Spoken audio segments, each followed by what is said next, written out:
you'll be $1 richer. This is a very important one. Hey bloomers, I am Danielle Freckleton. Welcome back to another episode of Blooming by Grace, a space where we use grace to chart our journey. We all have encountered challenges, fears, failures, but no matter what it is, this is a place, the only space where we will bloom. And not just bloom, but bloom and bloom by grace. So today, we'll be talking about 10 business ideas that you can do as a university student in 2023. First idea is a tutoring service. I remember when I was in university, I never did tutoring services, but I know persons that did it. And like if you're good at math or if you're good at science, please don't mind the background. I'm outside and it's very frustrating. It's like every single time I choose to record, them are make nice. But we move on same way. We're pressing on in Jesus' name. But a tutoring service, I never did tutoring but I knew persons that did it. And it's a good way to make money as a university student. So if you are good at math or if you are good at science or whatever you're studying, if you're good at it, you can start a tutoring service. And nowadays, with everything being online, and you can just make a little poster and make people join if I even Zoom or whatever, and just help people and let them pay a little fee so you can make some money toward your tuition. Secondly, do handmade goods. Some persons are good with their hands. Can you cook? Can you make mats? Can you make bags? What can you do with your hands? Can you make hair oil? What can you do?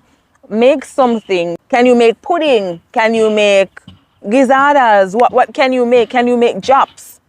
These are some things that you can do and sell them, advertise them, make a friend them put up on their status. And if you are like me, I think one of the main issue with people nowadays, when we're trying to sell, it's not that we don't have the products, but we are afraid. You're afraid? How can I do it? So for example, I like baked goods, or find somebody that like a teacher or a lecturer or somebody that you're good with. Ask them, go to them, would you like to purchase this or whatever? Do it scared. Because sometimes you get it to one person. Because even with me, when I was selling some stuff, some ear oil back in Jamaica, I was like, me sell it to my friend them. Listen, I sold it to my friends, to be honest. And then you have friends that really enjoyed it, and you have some people that weren't even friends, but they recommended it to others, and that was basically how I got it around. To be honest, I never thought I did a really, really good marketing job with it, but I'm still at it. I haven't given up. Just dip on a reset, if you understand. But I know that marketing is a very, very hard thing. But especially people were popular, like if you have... Me not going to talk about the popular people in, because I'm not one to always have popular people in my corner. But just try and see how best you can find a way, because if you really want it, then you'll have to make a way, as you'll have to get over that hurdle called FEAR and see how best you can make that make sense. Another way is to resell goods, like Sweetie. Everybody loves Sweetie. I remember on campus there was this girl, she sold Sweetie, and sometimes in some lectures and them just long, and so you'd normally buy Sweetie to go into them, and sometimes the lecturers are like, don't eat Sweetie. But sir or miss, it's the only thing that will keep me from sleeping. Please let me have my sweet. And I will look for her like every single time, and several others would look for her. So Sweetie is a good selling business. I never sold Sweetie, but Sweetie I want good bet.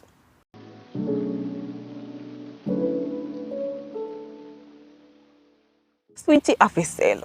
People I go see Sweetie pan and without even whatever, yeah, sell Sweetie. Nobody will sell Sweetie. sweetie, snack, them something there, I go sell. People love food. People love them belly. People love snack. So if you can resell those things, then go ahead. Do it. Number 4, run a summer camp program. I mean, you don't have to carry nobody come to your yard. You don't have to do it in such a way where persons have to come to your house. What you can do is, like say for example, if you're in a community where there are lots of young children, what you can do is like do a primary ed thing where if you're good with math or if you're good with English, you would, advertise it.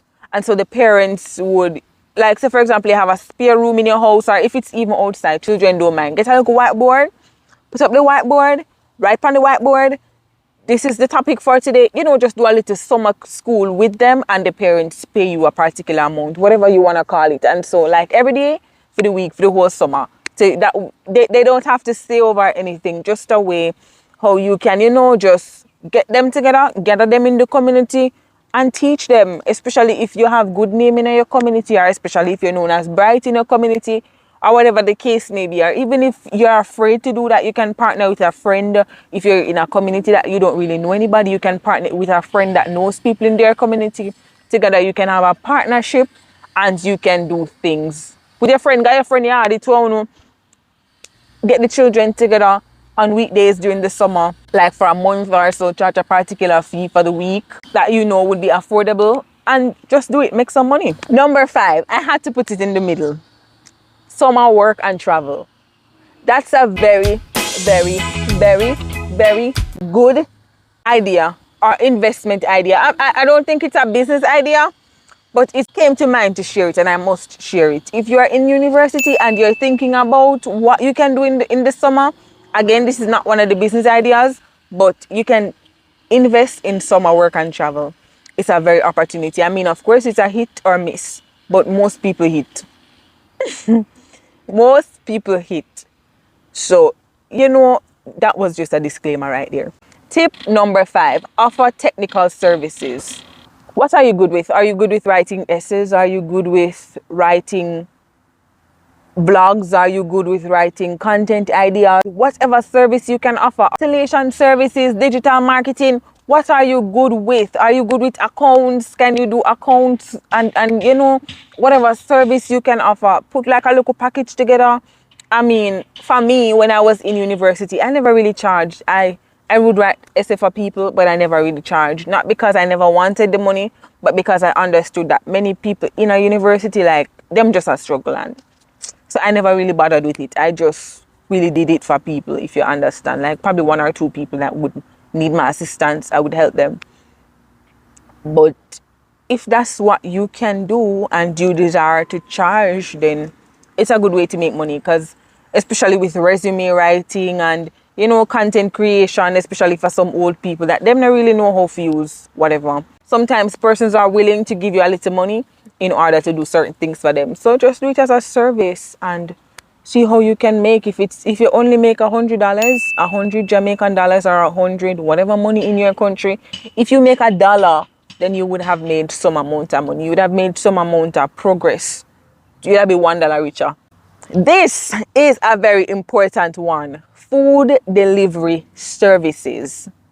Listen, as I said earlier, some of these, I haven't done them, but I saw people did them, and it was very good. But food delivery services, I remember when I was on campus, this guy, he died, but sadly. But he would normally go into the town, because I went to NCU in Mandeville, Jamaica. He would normally go into the town and he would buy food for people, and then he would carry them back and you would have to pay him. And listen, I didn't know that you had so much lazy students until that time. Because I'm like, costing nothing to go into the... But then not only say lazy, some people are busy. They have assignments to complete. They have this, they have that. And especially if you have a vehicle, or, it's an easy way to get people to pay you for go buy them food. It would be like Grubhub or Uber Eats, but it's like you are providing that in your country, especially Jamaica that doesn't have those luxury, or especially Jamaica that does have delivery services, but if you're lucky, you will get it. And chances are you probably not even get it. So it's a good opportunity for a university student. Food delivery services. It's a good opportunity. As long as you make people know, say, look, they're going to the town and this, you make people know it's all about getting a thing out. So if you can get it out that this is what you do, then chances are you'll get those things coming in, right? Even effortlessly. If you do it so good, then people will definitely have to see that this is what you do and recommend you to others or even use you. Tip number 7. This tip was what I actually did. Grow and resell your own fruits or vegetables. When I was in university, I mean, my grandma was at Igla, where we grew up in a farming community. So we had a lot of farmlands around us. And so it was a little bit easier. But if you are in a farming area and you don't know what to do or whatever the case is, plant something. What I used to do is I used to plant like string beans and cucumbers and cabbage. I never planted carrots. I planted, what is the name again? Irish potato. So when my grandma was alive, we used to work together and, you know, she would carry this stuff to the market for me. But when she passed, I had to go into the market myself and try and see how best I could get people to buy my goods, you know? Like, yeah, that it's actually a good way. People will always need food if you can get a contract with, like, say, for example, a restaurant or, you know, it's all about doing these things and getting it out. But this idea is a very good one, especially if you're in a farming area. Another idea is to raise chicken. These were 2 things that I did. Raising chicken was another one. Now, nobody just out a chicken. Because the thing with people are going to want chicken are going to sell. It might also be slow, but it can be fast. Some people want trust out a chicken them and don't want pay. Don't make nobody trust out a chicken them. Or if they are even going to trust, say, all right, you're going to trust me. But if you take too long to pay, you have to pay with interest. You understand? I make them sign all of that. So those are 2 businesses that I did when I was in, I started from high school actually, straight into university. And they helped. I mean, I wasn't always doing it like consistently, but especially for the last years, I did it. And it was very profitable, to be honest. It was very profitable. Another one, number 8, or let's see, number 9 by now. Resell textbooks. If you have a textbook, you can always sell it, resell it, if it's even for a lower cost. So if you buy it for $1,000 or $20 or any amount you buy it for, you can sell it like for $10 or whatever, just to get a little bit of extra money, especially if you have several textbooks. Another one is to organize student trips. So like now summer is coming up. Keep a beach trip or keep a adventure park trip or something. Organize a student trip.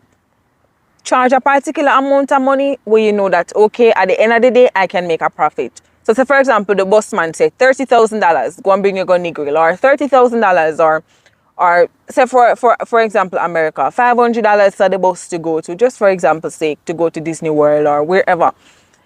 Get a bus and charge, say for example, the bus charge $500.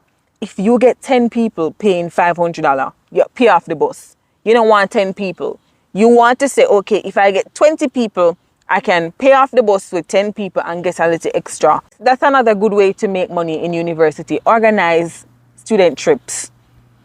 And another one is to do a car wash or a hairdresser. That one literally just came to my mind when I was sitting on the bed and writing. I mean, it doesn't only have to be during the summer.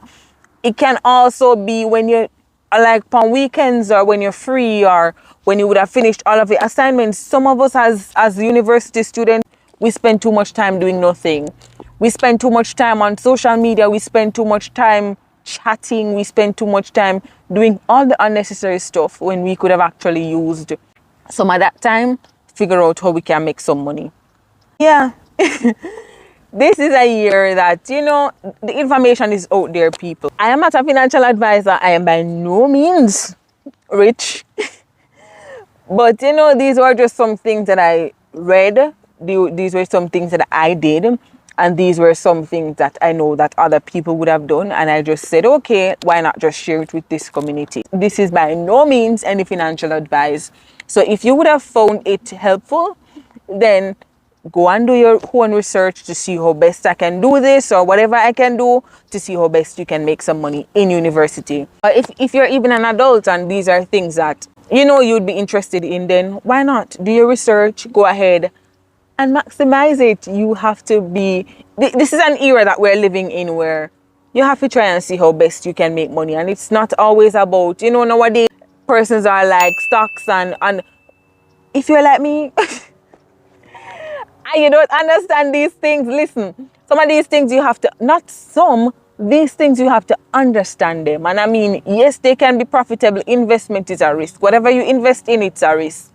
But, you know, like if you can't do the stocks or if you don't have the money now to do stocks or whatever it is, you know, or to do the Amazon, if you're not in a country where you can do Amazon and do all of these things that everybody else is talking about that has been working for everybody else. And truth and in fact, not because it worked for me, mean it will work for you. And so it's very important for us to do our individual research to see what works best for us, what will not work, what we are supposed to put aside, what we are supposed to take up. And I mean, see how best you can maximize on your opportunities because the opportunities are out there. If you go on YouTube and you read on it, it might not be Forex for me, or it might not be crypto for you, or might not be stocks for another person. It might just be a little chicken business or a little sweetie business. And you hear me call it little, but these things can actually give you big profits. These are good investments where if you market your thing and you know you put yourself out there and you put the you in your products, you put the you in your services, then you can reap great rewards. And I mean, the sun has pushed back a little, so the shadow of the tree is coming in. But thankfully, I'm basically finished. I don't know who you are. I don't know where you are. I don't know what has caused you to watch this video, whatever investments you're trying to make or whatever. If it just strikes you or whatever, please remember to like, share, subscribe, comment, tell a friend to tell a friend that we're over here and we're blooming. Not just blooming, but blooming by grace. I don't know who you are again. I don't know where you are. But may you, yes you, may you never forget that you are not too dirty for God to cleanse. You are not too broken for God to mend. You are not too far for God to reach or too guilty to fall at his feet. Remember, God is good and his mercies endureth forever. See you next time.